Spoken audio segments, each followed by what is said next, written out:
C'est la championne du monde. Elle a battu les plus grands noms de la division féminine comme Rhea Ripley ou encore Becky Lynch. Et il y a quelques semaines, elle a été sacrée toute première championne Crown Jewel en venant à bout de la destructrice Nia Jax. Cette personne à qui tout réussit, c'est Liv Morgan. Et si on a pu l'apercevoir verser quelques larmes le soir de Crown Jewel, c'est parce qu'elle a parcouru un très long chemin pour en arriver à brandir ses deux ceintures félicitées par le chef des opérations, Triple H. Un chemin jonché d'embûches, de trahisons, de défaites et même de blessures. Et aujourd'hui je vous propose de retracer ce chemin en découvrant l'histoire de Liv Morgan.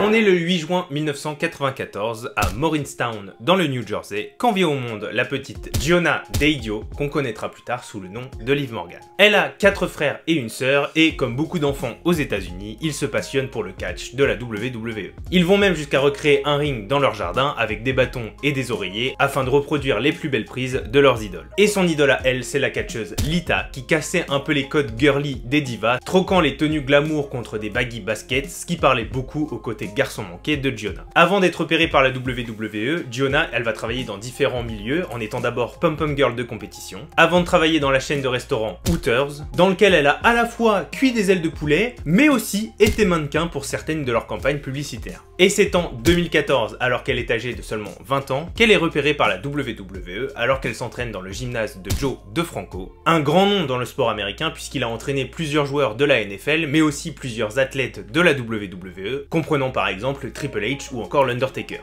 Elle signera donc un contrat pour intégrer la branche de développement de la WWE NXT en octobre 2014. Mais il faudra attendre NXT Rivals en février 2015 pour enfin voir Gionna dans un show. Et si certains rookies font des entrées fracassantes en détruisant un champion par exemple pour s'établir directement comme un grand nom de NXT, et bah pour d'autres c'est un peu plus compliqué. Et on va prendre l'exemple de Gionna qui ne va pas catcher à NXT Rivals, mais qui va apparaître dans l'entrée de Tyler Breeze. Tyler Breeze qui a une gimmick de je suis le plus beau gosse de la Terre, vu qu'il est beau forcément il a des groupies. Et donc Gionna elle va jouer cette groupie qui va sortir du public pour aller sauter sur Tyler Breeze et essayer de l'embrasser parce qu'elle est tellement fan de Tyler Breeze. Sérieusement, qui est fan de Tyler Breeze? Et cette groupie elle se fera virer par la sécurité et c'est tout. C'était la première apparition de Liv Morgan à la télévision. Après il faut bien commencer quelque part et il y a souvent des catcheurs en développement qui apparaissent dans des espèces de second rôle en agent de sécurité ou en pseudo-officiel. Je me souviens notamment avec mon frère avoir regardé un best-of de DX et avoir reconnu Sheamus comme étant un des agents de sécurité. Elle apparaîtra une nouvelle fois dans NXT Unstoppable en mai 2015, toujours dans le contexte d'une entrée de Tyler Breeze, mais cette fois elle jouera un mannequin qui est toujours fan de Tyler Breeze et elle se prendra en photo avec sa pseudo-idole et elle repartira. Pour la voir sur un ring, il faudra attendre le 4 novembre 2015 sous le pseudo de Marley pour affronter Eva Marie. Et pour son premier match, elle va subir sa première défaite dans un match qui n'est ni bon ni mauvais. Et ce sera son seul match avant encore un mois et visiblement Marley ça avait pas fait l'unanimité et donc quand on la retrouvera le 2 décembre 2015, ce sera sous le nom qu'on connaît tous, Liv Morgan, mais en vrai il y a que le nom qui change parce qu'elle a gardé le même style de sa première apparition. Ce soir-là, elle affronte Emma et elle se fera dominer tout le long du match avant de perdre par soumission. Au début de l'année 2016, elle aura l'occasion de devenir challengeuse numéro 1 pour le titre NXT détenu à l'époque par Bayley, mais pour ce faire il faut qu'elle remporte une Battle Royale qui sera malheureusement gagnée par Carmella. Et c'est finalement le 31 août 2016 que Liv Morgan connaîtra sa première victoire télévisée en portant un tombé sur Alaya. Elle aura ensuite une autre victoire et se laissera légèrement pousser les ailes en provoquant la championne NXT Asuka qui la détruira en quelques minutes pour montrer à la jeune rookie qu'elle a encore du chemin à faire. C'est ainsi qu'elle se lancera en rivalité avec The Iconic Duo formé de Billie Kay et Peyton Royce, qui prennent grosso modo le rôle de pétasses du lycée qui viennent humilier Liv Morgan après sa défaite éclair contre Asuka. Mais pendant le match entre Billie et Liv, c'est cette dernière qui va prendre l'avantage sur son adversaire. Malheureusement, ça ne sera que de courte durée puisque Peyton Royce viendra intervenir pour faire gagner sa partenaire. Cette rivalité se prolongera avec une attaque des iconiques sur Liv Morgan. Ça nous conduira à un match entre Liv et Peyton qui se finira évidemment par une disqualification après que Billie Kay ait sauvé sa partenaire qui allait se soumettre à Liv Morgan. Elle sera passée à tabac par les deux femmes jusqu'à ce que Alaya vienne la sauver. Elles reprendront l'avantage pendant quelques secondes avant d'à nouveau se faire détruire par Kay et Royce. Mais alors qu'on pensait que c'en était fini pour Liv et Alaya, Ember Moon fera son entrée pour se joindre à elle et mettre en déroute leurs adversaires. Cette nouvelle alliance nous mènera au dernier match de la rivalité en match par équipe 3 contre 3. Liv Morgan, Alaya et Ember Moon contre Billie Kay, Peyton Royce et Daria Berenato. Et c'est l'équipe de Liv Morgan qui remportera cette victoire, la laissant sur une très bonne note avant ses ses débuts à SmackDown.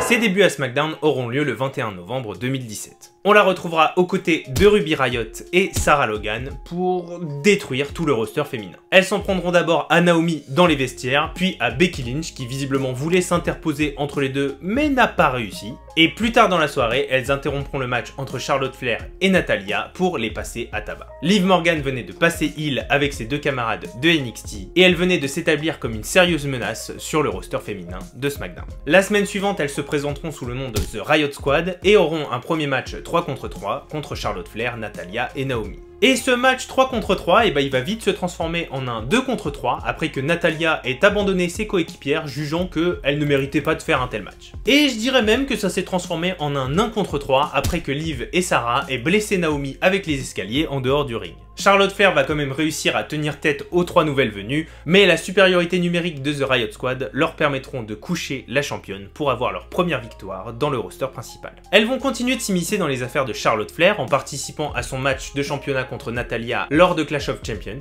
Elles y participeront en tant que bûcheronnes dans un Lumberjack match, et pour ceux qui ne connaissent pas cette stipulation, c'est un type de match où on a des catcheurs, autrement appelés les bûcherons, qui entourent le ring pendant un combat, et leur objectif c'est de remettre le plus vite possible un catcheur passé à l'extérieur du ring dans le ring. Et théoriquement c'est le seul objectif, c'est remettre le catcheur sur le ring et pas nécessairement de l'agresser. Mais vous vous en doutez bien que si je le dis comme ça, c'est que les bûcheronnes de ce soir en profiteront pour tabasser Natalya et Charlotte Flair à chaque fois qu'elles se retrouveront en dehors du ring, ce qui va transformer le match en un gros bazar jusqu'à ce que Charlotte Flair arrive quand même à soumettre Natalya. Et grosso modo pour la Riott Squad, les semaines suivantes elles auront des rivalités avec quasiment tout le monde. La division féminine de l'époque partant du postulat de les Riott Squad c'est les méchantes, donc tour à tour on va tous aller se les taper. Elles ont donc des matchs avec Naomi, avec Charlotte Flair, avec Natalya, avec Becky Lynch, et en fait ça devient un peu le gros bazar pour tout le monde intervient dans les matchs de tout le monde, il n'y a plus une seule victoire clean, c'est le gros bordel, et tout ça pour nous préparer au tout premier Royal Rumble féminin auquel les 3 membres de la Riott Squad et surtout notre Liv Morgan préférée vont participer. En effet, on est le 28 janvier 2018 et le match qui conclut la grande soirée du Royal Rumble, c'est le tout premier Royal Rumble féminin de l'histoire. Et je vous conseille vraiment d'aller voir ce match qui met vraiment à l'honneur la division féminine et qui réserve pas mal de petites surprises. Et vous connaissez l'histoire des équipes dans les Royal Rumble, elles se servent toujours de leur supériorité numérique pour essayer d'aller le plus loin possible avant de s'affronter elles-mêmes. Bah là, c'est pas le cas. Sarah Logan va arriver en 3ème position et va réussir à tenir jusqu'à l'arrivée de Liv Morgan qui arrive en 11ème position. Mais une fois qu'elles sont toutes les deux sur le ring, Sarah va immédiatement se faire éliminer par Molly Molly.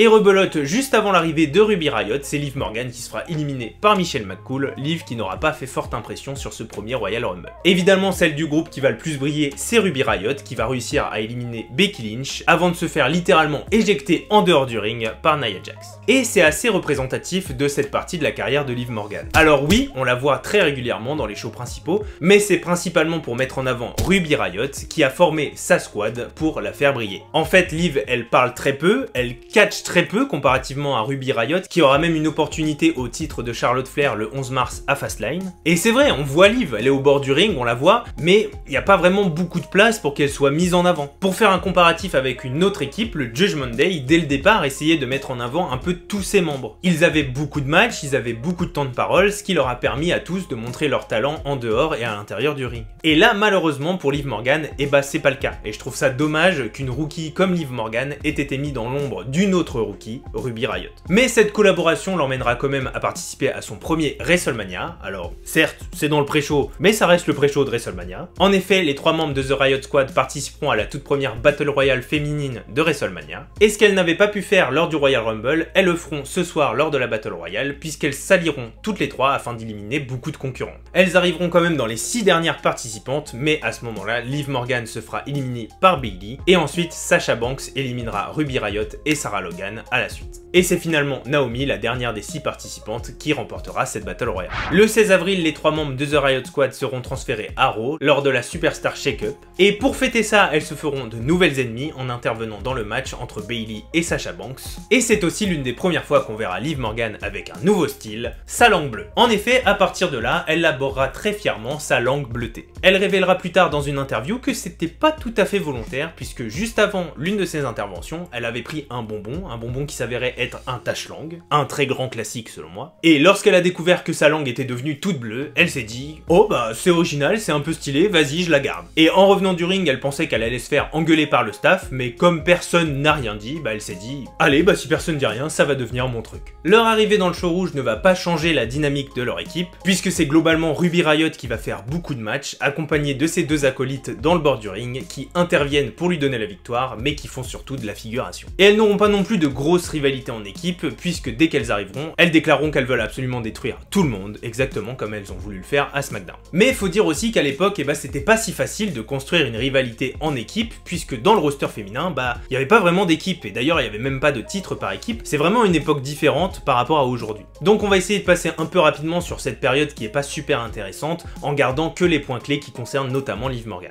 Le 3 juillet 2018, Ruby Riott va se blesser, et donc on s'attend à ce que Liv et Sarah forment un binôme, et ça sera peut-être leur occasion d'être mises toutes les deux en avant sans leur chef qui brille à leur place. Mais leur leader va revenir vite, trop vite, pour ensuite avoir un clash plus intense avec Bayley et Sasha Banks, avant d'enchaîner sur un autre clash avec les Bella Twins. Cette histoire avec les Bella Twins nous emmènera au PLE Super Showdown 2018, dans un match 3 contre 3, The Riott Squad contre les Bella Twins et Ronda Rousey. Et ce match sera remporté par les jumelles et Rousey qui donnera la victoire à son équipe après avoir soumis Liv et Sarah dans une double soumission. Elles relanceront ensuite leur rivalité avec Natalya, Sasha Banks et Bayley pour nous mener à Evolution, le premier PLE 100% féminin de la WWE le 28 octobre. Mais les trois membres de la Riott Squad essuieront un nouvel échec après un tombé sur notre poupée aux cheveux roses et à la langue bleue, Liv Morgan. On retrouvera ensuite Liv Morgan au Royal Rumble, dans lequel elle établira le record de l'élimination la plus rapide dans un Rumble féminin, en se faisant éliminer par Natalya au bout de seulement 8 secondes.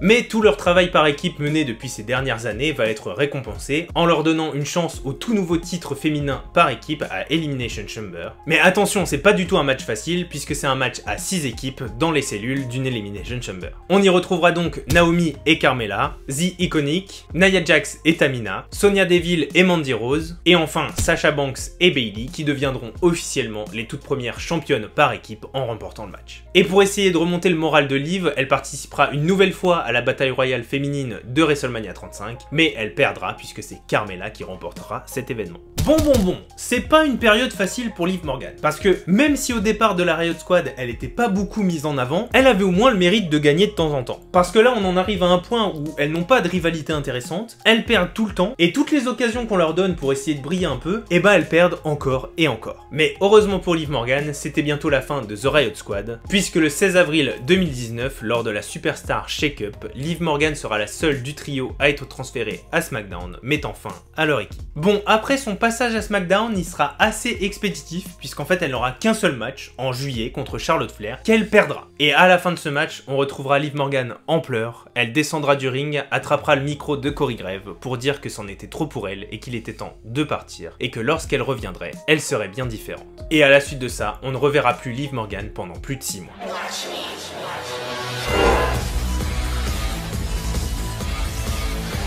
C'est seulement au cours du mois de décembre qu'on va commencer à nous présenter des vignettes qui vont nous teaser le retour de Liv Morgan. On va retrouver Liv dans sa salle de bain, parce que pourquoi pas. Elle nous explique que depuis qu'elle est arrivée à la WWE, il y a toujours eu quelqu'un derrière elle pour lui dicter quoi faire, comment se comporter, comment s'habiller. En somme, il y avait toujours quelqu'un pour lui dire qui elle devait être. Et cette situation, elle en peut plus, elle en a marre de pas pouvoir être elle-même, et il est temps qu'elle nous présente la vraie Liv Morgan. Et c'est finalement le 30 décembre qu'on va enfin pouvoir découvrir qui est cette nouvelle Liv. En cette fin d'année, on assiste à un heureux événement au milieu de notre ring rouge préféré, le mariage de Lana et Bobby Lashley. Et on arrive à ce fameux moment des mariages où l'officiant demande à la foule si quelqu'un s'y oppose, qu'il le dise maintenant ou se taise à jamais. Et à ce mariage, Liv s'y oppose. Liv débarque à Raw en ayant abandonné ses cheveux roses, la langue bleue, mais surtout elle a l'air extrêmement remontée. Elle hurle en direction du ring, elle dit que c'est pas possible, qu'avec la relation qu'elle a avec cette superstar, avec l'amour qu'il y a entre eux, elle ne peut pas épouser quelqu'un d'autre et laisser tout ça de côté. Bobby Lashley va s'étonner et va dire à tout le monde que il connaît pas Liv Morgan, donc il a rien fait, il la connaît même pas. Mais là-dessus, Liv l'arrête tout de suite. C'est pas à Lashley qu'elle parlait, c'est à Lana. Et oui, Liv est amoureuse de Lana et c'est elle qu'elle est venue récupérer et l'empêcher de faire la plus grosse erreur de sa vie. Mais Lana n'est pas vraiment aussi respective que Liv l'attendait puisqu'elle lui saute dessus pour la passer à tabac. Liv sera évacuée par la sécurité avant que le mariage puisse reprendre. Enfin, c'était sans compter sur Rusev qui va sortir du gâteau pour attaquer Bobby Lashley. Et ben au final, je suis bien content d'avoir fait mon mariage sans aucune superstar de la WWE.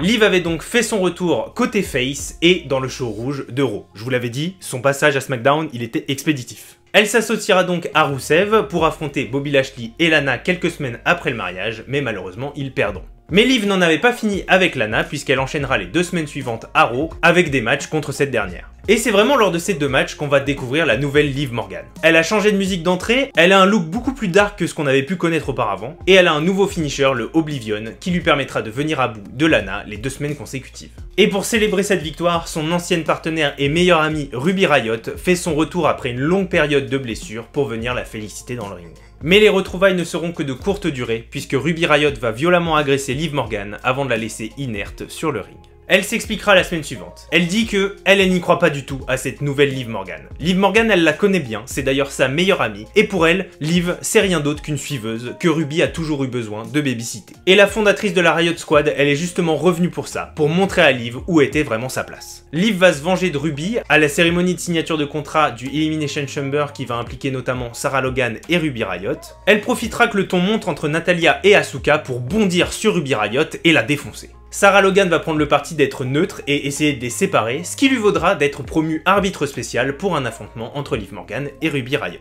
Et c'est d'ailleurs grâce à Sarah que Liv va remporter cette victoire sur son ancienne leader. En effet, tout le long du match, Ruby elle va contester les décisions d'arbitre de Sarah. Excédée par le comportement de Ruby, Sarah elle profitera d'un tombé surprise de Liv pour faire un compte de 3 à la vitesse de l'éclair et offrir la victoire à Liv Morgan. Néanmoins, Sarah elle va vite changer d'avis puisque quand Liv aura gagné, elle va l'agresser violemment pour être la dernière debout au centre du ring. Les 3 anciennes amies vont participer au Elimination Chamber pour potentiellement devenir challenger numéro 1 au titre de Becky Lynch, mais malheureusement elles ne pourront pas en venir aux mains entre elles puisqu'elles se feront toutes éliminer une à une par Shayna Baszler par soumission qui sera la grande gagnante de cette édition d'Elimination Chamber. Malheureusement, avant de conclure l'histoire, Sarah Logan sera licenciée de la WWE et donc on va se concentrer plutôt sur la rivalité entre Ruby et Liv. Mais avant ça, Liv elle va participer encore une fois au pré-show de WrestleMania en affrontant Natalya et cette fois elle va l'emporter pour sa première victoire dans le plus grand show de l'année. Et elle pourra donc se concentrer pour mettre fin à sa rivalité avec Ruby Riott en la battant 2 semaines consécutives lors du Raw du 20 et du 27 avril 2020. Quelques mois après, Liv elle est plus vraiment sur une bonne pente et elle enchaîne pas mal de défaites. Et dans cette série de défaites, elle va affronter Natalya le 22 juin et elle va encore une fois perdre. On va retrouver Liv Morgan au 36e dessous dans les coulisses et elle sera rejointe par Ruby Riott. Mais cette fois c'est pas pour l'attaquer, c'est pour consoler son ancienne meilleure amie. Mais Liv n'est pas du tout prête à l'écouter, elle a encore en tête toute cette rivalité avec Ruby et donc elle l'envoie complètement balader et disparaît du show rouge pendant plus d'1 mois.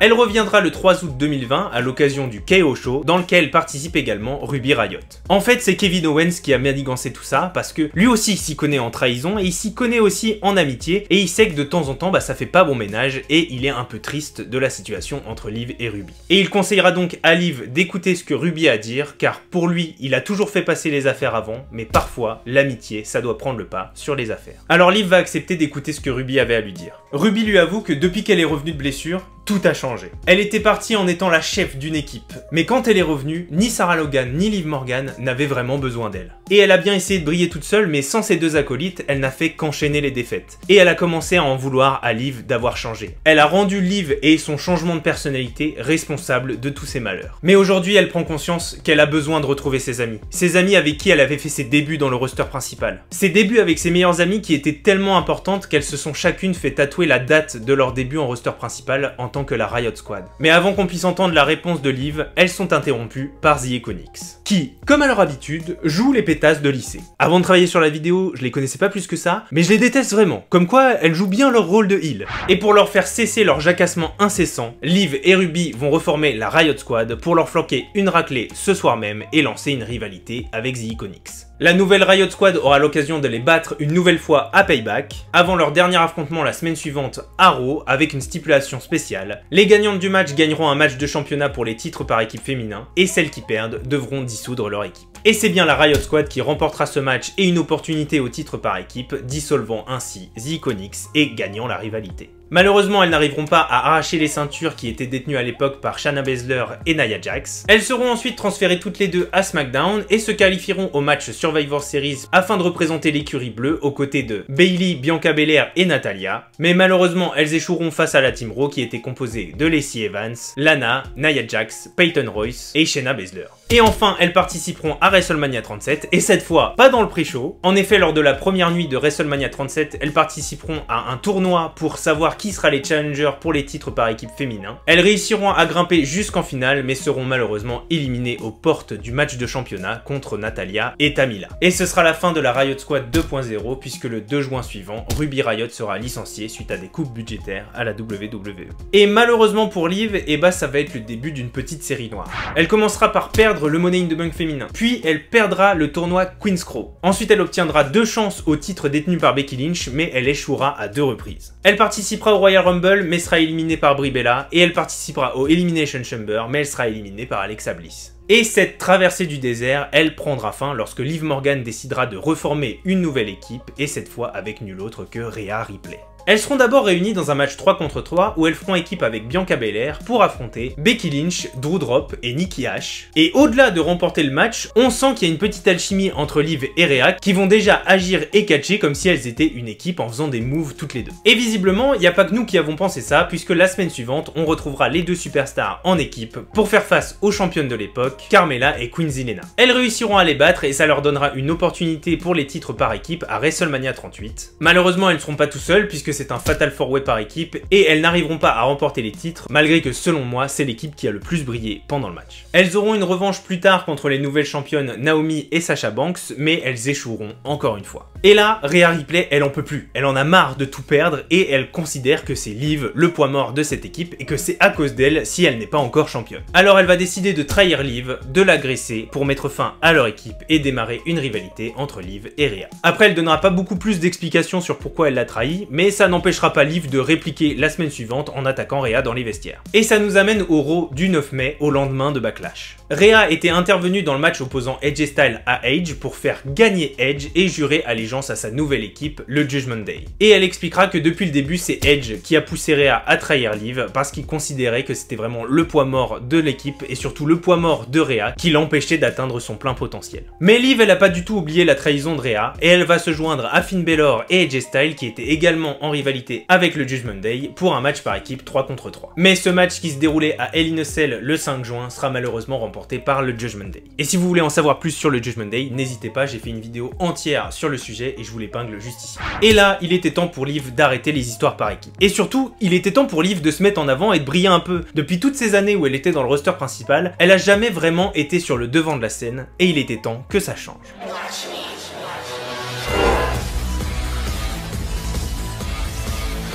Et ce coup de projecteur, il va rapidement arriver, puisque le 13 juin 2022, elle va se qualifier pour participer au match Money in the Bank. Mais ce match, c'est encore un sacré challenge. Elle va faire face à Becky Lynch, à Asuka, à Raquel Rodriguez, à Lacey Evans, à Shotzi et à la grande favorite de cette édition, Alexa Bliss. Et comme le dira Christophe Ajus lors de l'entrée de Liv, elle a jamais été vraiment mise en avant. Elle a jamais vraiment beaucoup gagné, elle a jamais été dans la lumière, mais on sait pas pourquoi, les fans de la WWE se sont beaucoup attachés à son personnage. Et ils l'ont poussé jusqu'à là. Et donc peut-être que ce soir, même si c'est pas la favorite, ça peut être son soir. Et ce match va être vraiment intense pour Liv Morgan qui nous sortira même une powerbomb du haut de l'échelle. Et on arrive à la fin du match et Becky Lynch s'élance sur une échelle pour aller récupérer la mallette. Mais Liv Morgan va se retrouver à sa hauteur sur une échelle posée juste à côté. Mais Becky Lynch, elle a de l'expérience et dès qu'elle voit Liv arriver, elle va pousser son échelle pour la faire basculer. Ça y est, c'en est fini de Liv. Elle va tomber en dehors du ring, elle va tomber de son échelle et offrir la victoire à Becky Lynch. Mais contre toute attente, Liv Morgan arrive à se rattraper sur les cordes, se repropulse pour redresser son échelle, saute sur Becky Lynch qui fait une énorme chute, laissant Liv Morgan seule sur cette échelle. Et cette fois, ça y est, Christophe Ajus l'avait prévu, elle est toute seule, plus aucune autre superstar ne peut venir l'empêcher d'aller décrocher la mallette, et elle devient Miss Money in the Bank. On va retrouver Liv en coulisses, emplie d'émotions, qui déclara que là, elle veut se concentrer sur cette victoire, et surtout réfléchir à comment encaisser cette mallette, parce qu'elle a bien conscience qu'elle n'aura qu'une seule chance, et qu'elle ne peut pas gâcher cette mallette. Et en fait, cette chance, elle va la saisir 1 heure après sa victoire. En effet, le match de championnat opposant Natalya à Ronda Rousey vient de se terminer, et c'est bien Ronda qui en est sortie victorieuse, mais elle a laissé sa jambe dans la bataille, elle arrive à peine à s'appuyer dessus, quand soudain le désormais classique Watch Me de Liv Morgan retentit dans l'arène. Liv va encaisser sa mallette, mais elle va pratiquement instantanément se retrouver prise dans une soumission, la spécialité de Ronda Rousey. Et là, bah c'est fini, le public le sait, le public est dégoûté, Liv a cramé sa chance. Elle qui n'a jamais vraiment été favorite, elle ne le sera pas plus ce soir. Mais sans que personne ne s'en doute, elle ne va pas se soumettre, elle va résister. Elle se dégage en attaquant la jambe blessée de Ronda, lui porte un tombé et remporte la victoire. Elle vient de remporter son tout premier titre à la WWE sous l'ovation des fans et elle sera même félicitée par Ronda Rousey dans un moment empli d'émotions que je vous invite à aller revoir. Elle va défendre son titre à plusieurs reprises, la première fois à SummerSlam dans un match revanche contre Ronda Rousey. Pour l'occasion, elle nous ressortira sa traditionnelle langue bleue en hommage au chemin parcouru. Mais ce match, ça sera sans doute le plus dur de sa carrière. Parce que c'est une chose de battre Ronda Rousey une fois qu'elle a déjà fini un match contre Natalya et qu'elle est blessée, mais c'est une toute autre paire de manches que de la battre à 100% de ses capacités. Et Ronda, elle le fera sentir à Liv Morgan dès le début du match en lui assénant d'énormes coups et d'énormes prises de soumission. Mais cette nouvelle Liv championne, elle est bien plus forte que la Liv qu'on a connue et elle n'abandonnera pas. Et pendant que Ronda lui porte une nouvelle prise de soumission, elle arrive à la soulever, plaquer ses épaules au sol pour déclencher un tombé qui ira jusqu'au compte de 3. Liv venait de conserver sa ceinture contre l'une des plus grosses stars de la division. Mais Ronda, elle est pas tout à fait d'accord avec cette victoire et elle demande à l'arbitre de revisionner les images. Et sur les images, on se rend compte qu'au compte de 2, Liv a abandonné. Et normalement, dans la logique des choses, l'abandon au compte de 2, ça fait que c'est Ronda Rousey qui aurait dû gagner. C'est pas parce qu'un tombé a commencé que si on abandonne pendant le tombé, c'est pas nous qui sommes perdants. Mais l'arbitre fait savoir à tout le monde que sa décision est irrévocable, c'est Liv Morgan qui conserve la ceinture et reste championne. Et Ronda, elle fera comprendre son mécontentement en agressant et Liv et l'arbitre. Ça va donc pas empêcher Liv de continuer son règne avec une nouvelle adversaire de taille, Shayna Baszler.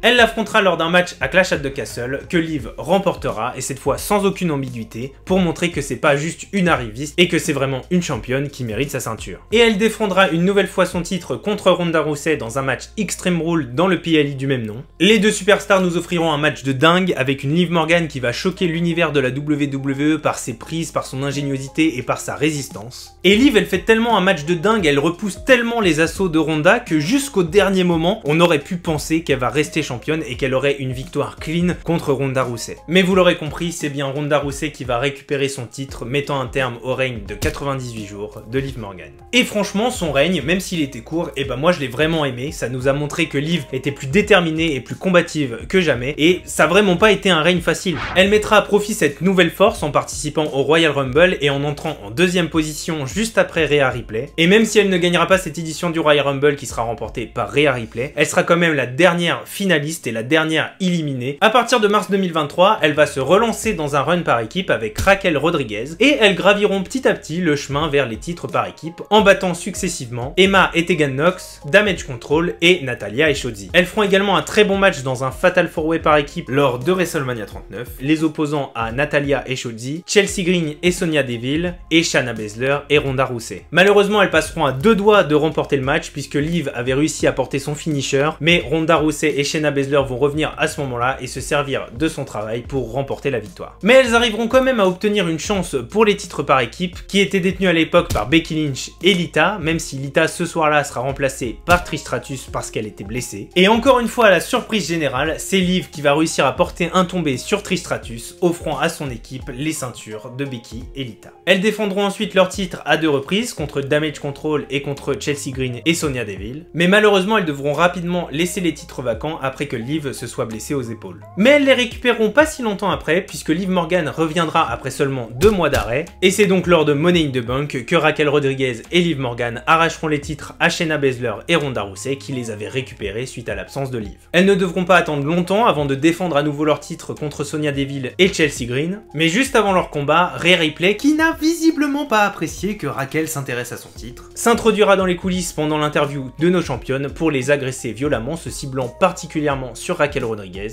Liv et Raquel iront quand même défendre leur titre, mais étant très affaiblies par l'attaque de Rhea Ripley, elles les perdront après seulement 16 jours. La semaine suivante, Liv a envie de se venger et ça tombe bien, il y a un match programmé entre les deux superstars le soir même. Mais Rhea Ripley, elle avait d'autres plans puisque lors de l'entrée de Liv Morgan, elle l'attaquera très violemment, tellement violemment qu'elle lui causera une blessure aux épaules, devant éloigner Liv Morgan des rings pendant un bon moment.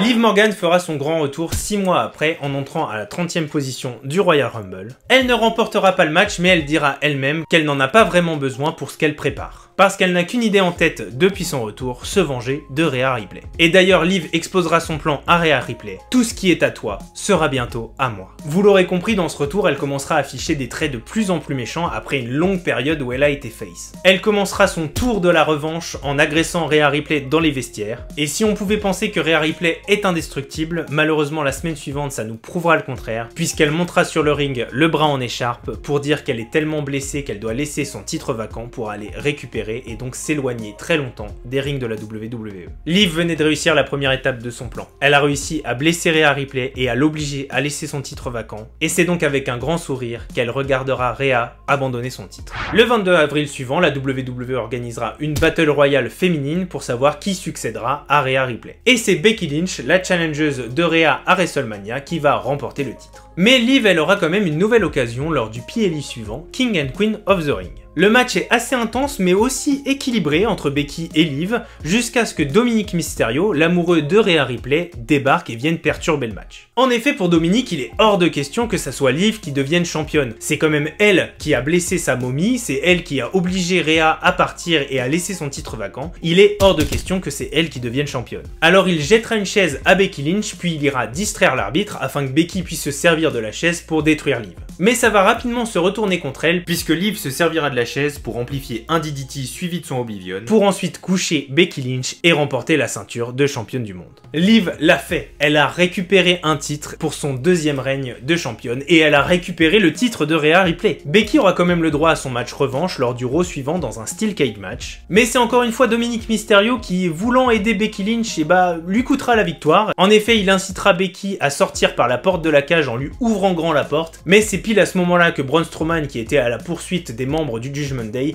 passera pour fracasser la porte sur Becky Lynch, ce qui la mettra complètement KO, et laissant donc l'opportunité à Liv Morgan de ressortir tranquillement par la porte pour conserver son titre contre Becky Lynch. Et là, Liv Morgan, elle va clairement montrer ses intentions. En fait, elle voulait pas simplement se débarrasser de Rhea Ripley et récupérer son titre. Quand elle a dit qu'elle voulait absolument tout ce qui est à Rhea, elle voulait aussi parler de Dominic Mysterio. Et donc, à la fin du match, elle lui roulera une énorme pelle pour lui montrer qui était sa vraie momie. S'en suivra beaucoup de scènes où Liv s'immiscera dans la vie de Dominic Mysterio et dans le Judgment Day, les aidant même à redevenir champion par équipe, en manipulant R-Truth, qui était champion à l'époque avec le Miz, à leur offrir un match de championnat alors qu'il n'avait aucune raison d'avoir un match de championnat. Et ensuite, pendant le match, alors que R-Truth allait gagner, elle l'agressa pour donner la victoire aux autres membres du Judgment Day, JD McDonough et Finn Balor. Et petit à petit, Liv elle va réussir à s'immiscer dans le Judgment Day, maintenant qu'elle est soutenue par Finn et JD McDonough. Dominic Mysterio va encore résister à ses attaques de charme, mais on sent qu'il est à deux doigts de craquer. Mais heureusement, Rhea Bloody Ripley va revenir. Et une fois qu'elle est revenue, Dominic va retrouver ses bijoux de famille et détruire verbalement Liv Morgan, qui repartira de l'arène en pleurs. Mais Rhea, elle n'est pas revenue juste pour récupérer Dominic. Elle veut récupérer sa ceinture et elle en aura l'occasion lors de SummerSlam.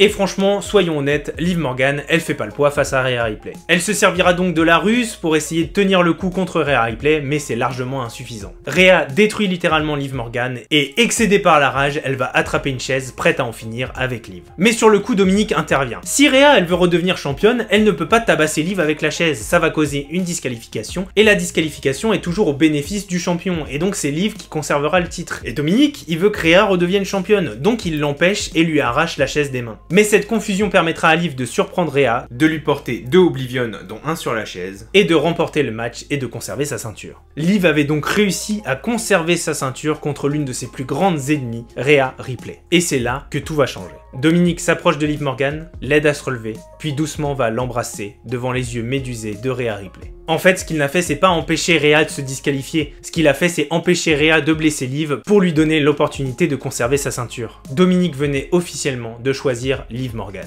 Mais d'ailleurs, il n'y a pas que Dominic qui va choisir Liv Morgan, mais tout le Judgment Day qui va choisir Liv Morgan. Car à SummerSlam, Dominic aura trahi Rhea, mais on verra plus tard dans la soirée que Finn Balor va trahir Damian Priest, et donc Damian et Rhea seront éjectés du groupe du Judgment Day, qui sera ensuite présenté sous une nouvelle forme, accompagné de JD McDonough, Finn Balor, Carlito, qui visiblement s'est perdu en chemin, Dominic Mysterio et Liv Morgan. Liv l'avait promis à Rhea quelques mois plus tôt. Elle lui avait promis de tout lui prendre. Et elle lui a pris sa santé, sa ceinture, son homme et sa famille. Et vous vous en doutez, la rivalité suivante elle est évidente, ce sera le Judgment Day contre les Terror Twins composés de Damian Priest et Rhea Ripley. Évidemment, vous connaissez le tempérament de Rhea Ripley, il va y avoir beaucoup de confrontations en dehors du ring avec des agressions fréquentes un peu partout, laissant des cadavres du Judgment Day ou des Terror Twins morts en dehors du ring. Ils auront quand même l'occasion de régler leur compte à Bash in Berlin dans un match entre Damian Priest et Rhea Ripley contre Dominic Mysterio et Liv Morgan. Et c'est un match que j'ai vraiment adoré, qui m'a plutôt surpris, j'attendais vraiment rien de ce match mais je l'ai vraiment adoré et c'est finalement les Terror Twins qui vont l'emporter. Et cette victoire ça va permettre à Rhea de se relancer dans la course au titre détenu par Liv et elle en aura l'occasion à Bad Blood. Et Rhea elle est pas bête, elle connaît très bien Dominic Mysterio, il l'a d'ailleurs aidé plusieurs fois à conserver son titre et donc cette fois elle ne veut pas qu'il intervienne et donc pour ce faire il sera suspendu dans une cage à requins au-dessus de l'entrée du ring.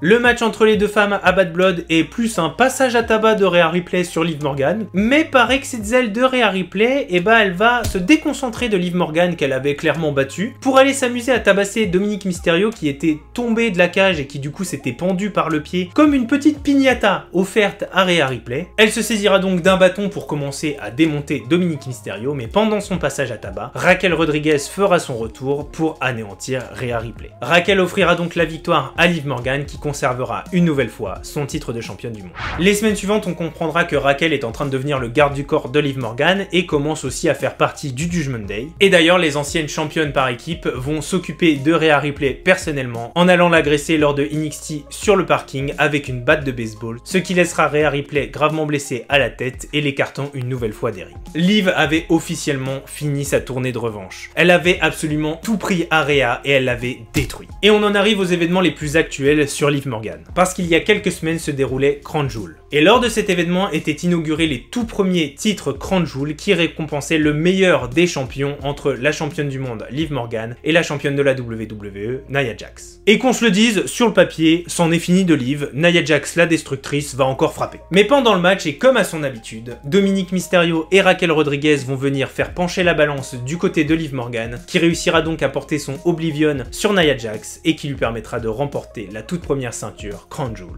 Bon, remporter la ceinture c'est peut-être pas le titre vu que la ceinture elle la garde pas, mais elle a remporté la bague Crown Jewel si vous voulez. Et lorsque Triple H lui soulève le bras après lui avoir confié cette toute nouvelle ceinture, on voit une Liv Morgan qui est très émue. Et maintenant qu'on a revu ensemble toute son histoire, et bah ça se comprend. Ce titre, que dis-je, ces titres, c'est la consécration d'un très long chemin parcouru. Chemin qui avait commencé par de la figuration dans les entrées de Tyler Breeze, qui l'avait emmené à être membre d'une équipe secondaire dans laquelle c'était clairement pas elle qui était la favorite, qui avait été jonché d'un changement de personnage et de plusieurs blessures, et surtout beaucoup trop d'occasions manquées. C'est tout ça, c'est tout ce chemin qui l'avait conduit aujourd'hui à brandir ses deux ceintures lors de Crown Jewel, et qui l'avait conduit à devenir l'une des figures les plus incontournables de la WWE. Je vous remercie d'avoir regardé la vidéo jusqu'au bout, n'hésitez pas à me dire en commentaire les autres histoires que vous voulez que je traite sur la chaîne. C'était JN sur la chaîne Catchology, et je vous dis cordialement et à la prochaine pour une nouvelle histoire.